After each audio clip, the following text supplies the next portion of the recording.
Oh God, it's me. Woo, I'm just kidding. Yeah, it's me, Leslie, actually. Gosh, these mats can be quite hot.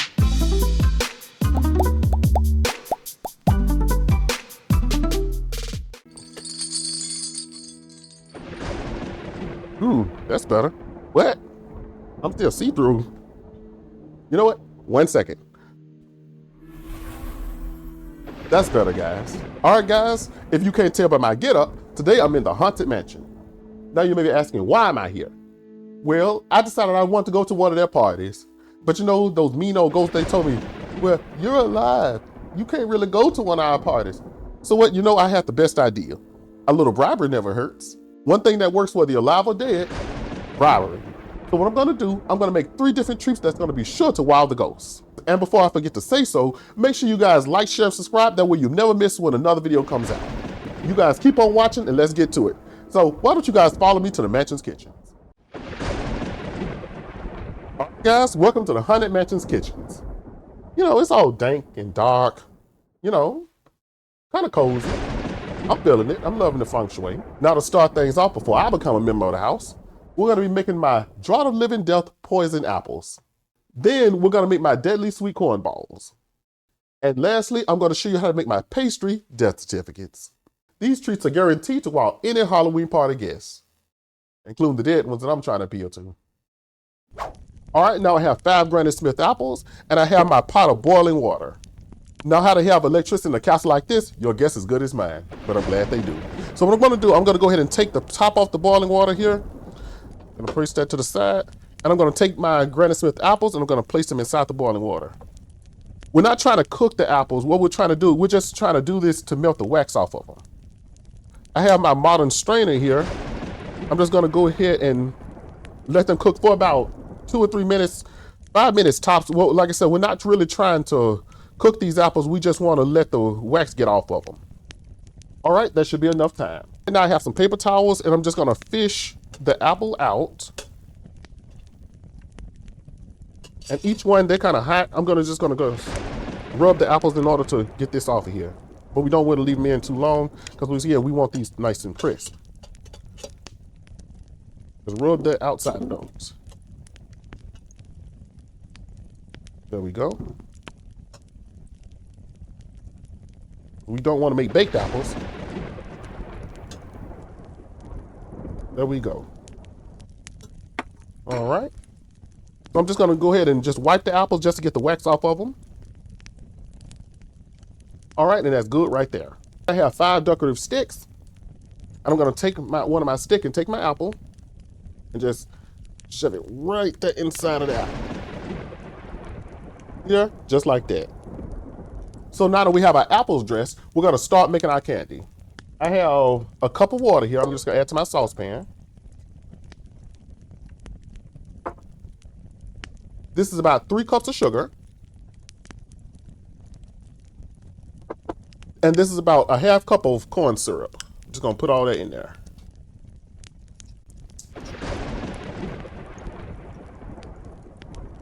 All right. I'm just gonna clean off my spoon with my bigger spoon.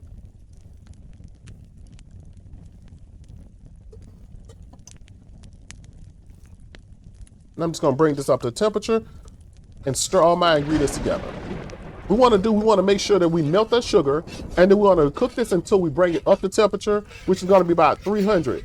So that's gonna be our hard crack stage. But right now I'm just gonna focus on melting the sugar. All right, now the mixture is starting to bubble, so we are getting up to temperature. All right, next I'm gonna take my thermometer and we're just gonna check where exactly we are. Right, now it looks like we are at 222, so we're not quite there, but we're getting there. I'm just gonna go ahead and clean off my probe, and then we'll just put this right there to the side. Now I'm just gonna go ahead and keep mixing. All right, now the mixture has thickened significantly, and also the bubbles have eased into the mixture. So that means we're almost ready. All right, now I'm gonna go ahead and check it again. All right, so we've hit 300 and we're ready to be stopped. Now I have my cooking rack. I'm gonna just take the pot and just gonna put it on the cooking rack here. And I'm gonna go ahead and get rid of my burner. So So this is some organic lemon powder because I do like a little bit of citrus with my candy. Normally I would recommend adding citric acid, but I didn't really have any, so we're gonna use this. I'm just gonna add that in there.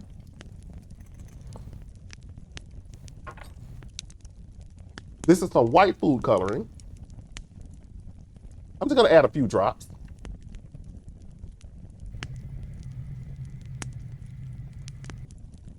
This is some red food coloring. We're just gonna add that because that's gonna be our color, the main color. And also I have some lure and strawberry flavor. We're just gonna add a few drops of that.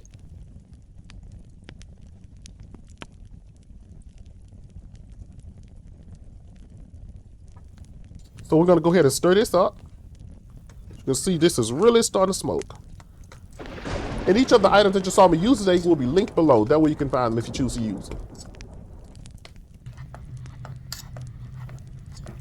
So the next thing I'm gonna do, I'm gonna take one of my candy apples, I'm gonna dip it into the, well, I'm gonna take one of my apples and dip it into the candy. I know some people don't really like getting it all the way up to the stem. Me personally, I like when it's at the stem, personally. I'm a big fan when the candy is really coated thing. Personally, I love that. So you take that right there. Let that excess go off. Right there. I like to keep me a good amount too, because I like a little bit of drops on mine. And we take it and put it on our silicone mat. Like so. I'm gonna go ahead and continue with this one. And we just placed it on our silicone mat. I kind of use the spoon as a guide. Because I want mine fully coated. There we go. I think that's pretty good right there. All right, now that my apples have been sitting on the mat a while to have time for the candy to set up, I'm gonna go ahead and plate them up. I have this black plate filled with some cute leaves on it. I'm gonna go ahead and just place each one of the apples on here.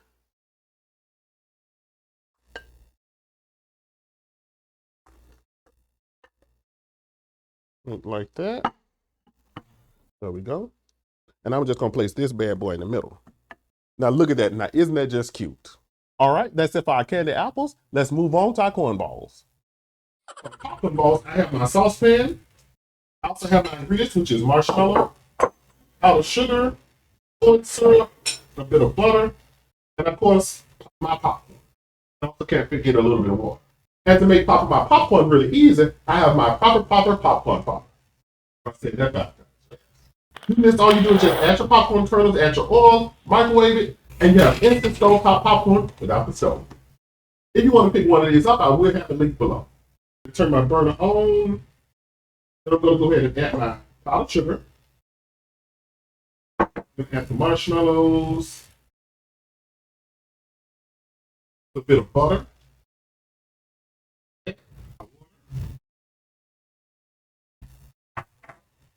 And we're going to add our cornstarch.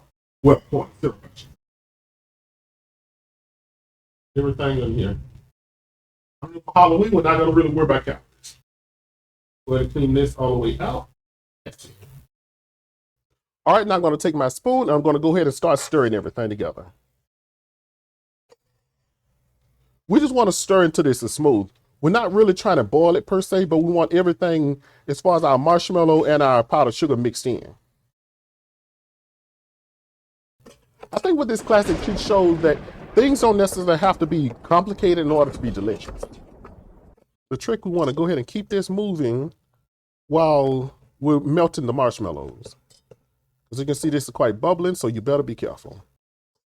All right, this looks smooth right here. All right, now I have a silicone mat, I have my mixture, and I have my popcorn. The next thing I'm going to grab is some gloves because this part can be kind of messy.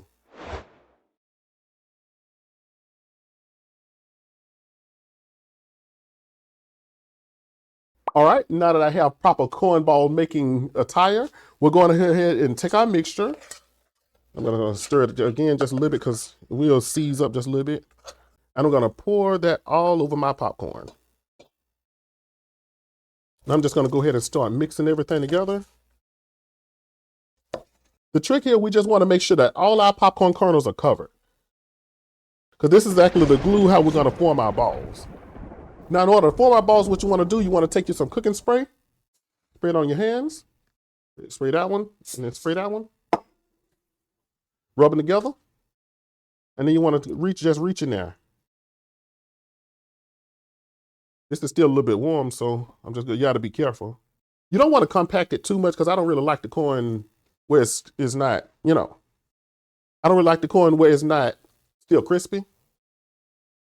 So again, you just reach in there while it's still kind of hot, and you can just push them together and form your balls. You roughly want to get them around the same size.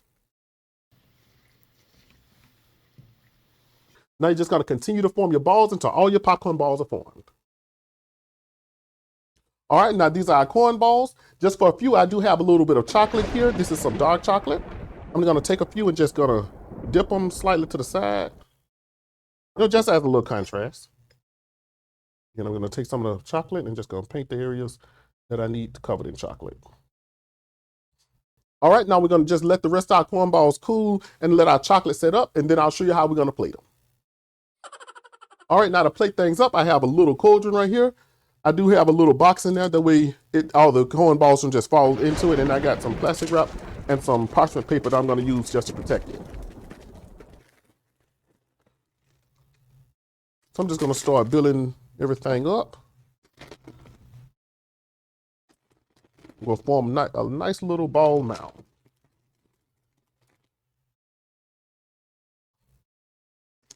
Like that. There we go. Kind of put this one right here. Now I think this is about as much as I'm going to fit into this cauldron right here, but just look at that display. All right, so that's our corn balls. Now let's get to our death certificates. All right, now our death certificates are going to be quite easy because we're going to take our store-bought puff pastry and we're going to take our favorite can of cherry pie filling. Now the only tool I'm going to need for this one is a sheet of parchment paper and a cookie sheet. We have our puff pastry that comes in a paper bag here. I'm probably going to use both of these anyway. I'm just going to go ahead and open them like that. I have let this sit out so it has had a chance to thaw. One of the bigger rules for puff pastry is never to take it out unless you're ready to use it. I'm going to take it right here and I'm just going to fold it a little bit.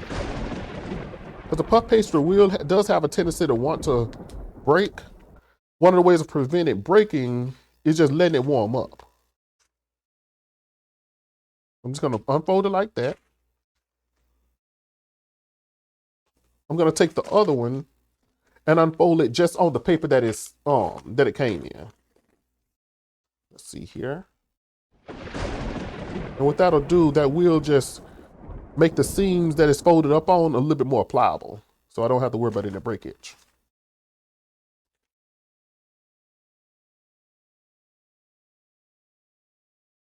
There we go. That's perfect right there. I'll take that paper off of there. Now, the next thing I'm going to do is I'm going to take a knife. Now, since these are in a square shape in general, what I'm going to do, I'm going to take my knife and I'm going to bisect that line right there, creating like tiny rectangles.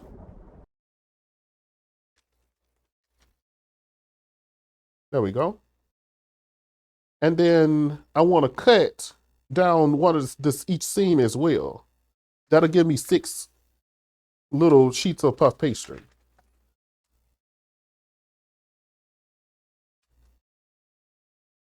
I'm going to separate them on the sheet a little bit more. And remember, when you are pressing puff pastry, those edges won't puff up. So a lot of times when you are working with puff pastry, you do want to make sure you press it very slightly. Now, the next thing I want to do, I have my cherry pie filling. I'm going to go ahead and cut the can.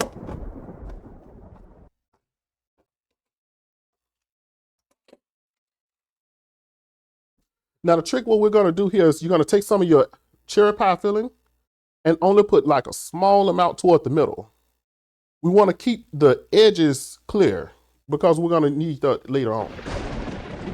I'm just going to add just a little small amount on each one of the pies.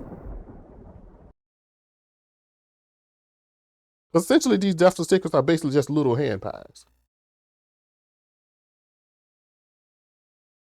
One of the good things about making these little death certificates is you really can use whatever filling that you want to use. You can use apple if you like. Some people use pear.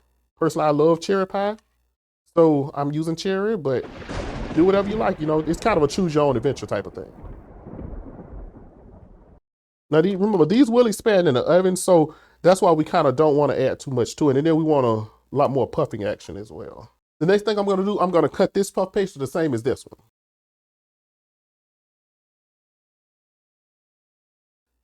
Now that my other puff pastry is cut, I'm going to grab a bowl, and I have an egg also here. I'm going to take one egg, and I'm going to crack it. Let's let a little shell fall in there. Let's correct that. And I'm going to go ahead and whisk this until we make our egg wash. I'm going to grab a little bit of water here, and I'm going to add that to it as well. There we go. And again, we only want to mix this until this is homogeneous, which that looks good right there. All right, I'm going to take my silicone brush and then just dab off a little bit there, and I'm going to start coating around the edges of the pies. Because we do want to we're going to use our egg wash to seal this.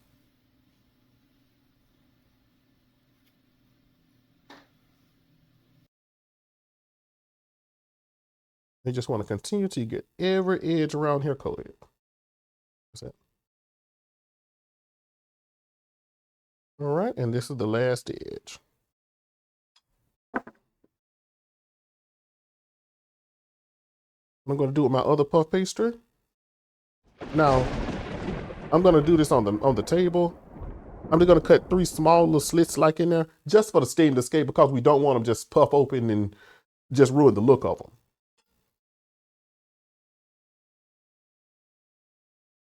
I'm going to do that to cover it.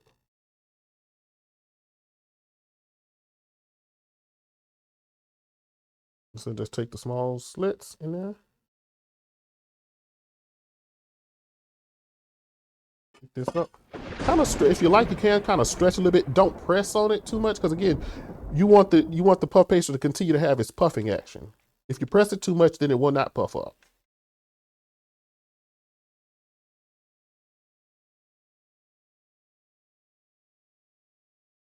I'm gonna go ahead and cut slits in the other ones. Don't be afraid of some of the filling just ooze out the side of it a little bit. Sometimes that happens. It's not going to ruin the look. You can take a fork and kind of crinkle around the edges here, if you like. That's not something I'm going to do here, because I do want to make sure these continue to look like little pieces of paper or parchment. All right, now I'm going to take my egg wash again, and then we're going to go ahead and just egg wash the tops of each one of our little death certificates. There we go. All right, now we're going to go ahead and take these and bake these in a 350-degree oven and on the middle rack for about 15 to 20 minutes. All right, my death certificates are fresh from the oven and they're golden brown. And now the next thing I'm going to do, I'm just going to go ahead and let them cool completely. All right, guys, I let the death certificates cool off, and then I went ahead and plated them up. Now, don't those look nice? And there you have it, folks. 3 delicious treats that should excite any guest or ghost. If you enjoyed the video, you guys be sure to like, share, and subscribe. Also, before I pack up all these treats and get back to the ghostly party, I got to get back in costume. All right, you guys have a great Halloween. Ooh, that's why I look so scary.